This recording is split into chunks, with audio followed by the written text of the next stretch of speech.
Assalamu alaikum, musulman жаңы жылы қачан болот дейт. Musulmança жыл эсебинен жылдын оошу деп айтсаңыз, жаңы жыл деген түшүнүк жок бизде. Анткени жыл жаңырат, анан жыл эскирет деген түшүнүк жок. Бирок мусулманчылыкта жылдын оошу деп айтсаңыз, Мухаррам айынын биринен баштап бир жыл кийинки жылга өтөт деген маани. Анан жаңы жылды тосуу деген түшүнүк жок, ал болбойт, ал бидат. Болгону ар бир жылды, ар бир күндү, ар бир айды, ар бир жуманы ыймандуулук менен өткөрүп, анан өтүп кеткен жуманы, өтүп кеткен ай, өтүп кеткен жылда эмнелерге жетиштим, эмнелерге жетишпей калдым, кийинки жылда же кийинки айда эмне кылышым керек деген маселени талкууласа, анда бул маселе туура болуп эсептелет. Бир нерсени майрамдоо бул ибадат эсептелинет. Майрамдадык деген намаз окудук, оруч туттук дегендей маселе болот.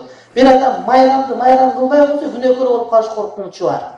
Demek şariatta çok bayramlar bile bayram deye bergen, tуура эмес.